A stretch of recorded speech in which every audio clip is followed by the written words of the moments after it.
Warning: our YouTube channel and its videos may contain scenes, language, and content that may not be appropriate for all audiences.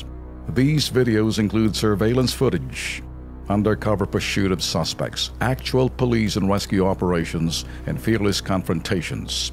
If you do not approve of the content, please do not watch our videos. If you wish to continue, we strongly advise that you proceed with caution. Viewers' discretion is advised. OFW naman tayo sa Qatar, dumudugo ng bibig sa hirap ng trabaho, humingi ng saklolo si Norman Galicia para sa kanyang kapatid na si Mercy Osita, isang DH sa Qatar. Matinding pambubugbog at pagbabanta na raw natatanggap ng kanyang kapatid sa kamay ng among Arabo. Ipinarating na raw nila ang reklamo sa OWA sa Davao, pero hanggang ngayon, ala pa rin. Pero hindi naman daw may parating sa LRC Manpower ang sitwasyon ng kapatid dahil sa kakulangan ng pamasahe. Narito po ay pinadalang panawagan ni Mercy Osita. Panoorin po natin. Humingi po ako ng tao. Nasaniwalis na po ako. Dito dahil po sa takot ko po sa among babae. At itong bago na ito po, pinag-aampas nito ako at pinagkukulong. Tinawa ko na din po ito sa agency ko.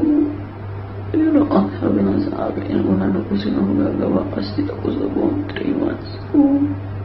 Hindi na rin po ako nakakakain ng maayos.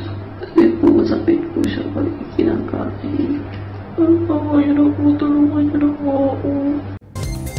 Para sa agarang aksyon, nasa linya ng telepono si Ma'am Josephine Tobiang, Head ng Advocacy and Social Marketing Division ng OWA. Ma'am Josie, magandang hapon po. Yes, good afternoon po sa inyo. Alright, yung kababayan po natin na need na po talaga ASAP maialis po sa kanyang amo.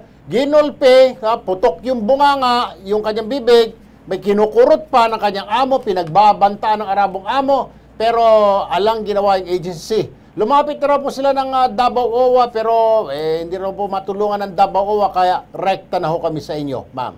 Opo, narinig ko nga po yun, pero palagay ko gumagawa na rin ng paraan ng OWA Davao. We will call their attention as well, no? Opo. Pag nakuha na namin yung impormasyon, I think pinadala na sa amin ni Mike yung impormasyon para dito. Opo. Papatawag na namin yung agency. Alright. Almetac Manpower. Opo, exactly, ma'am. Oo.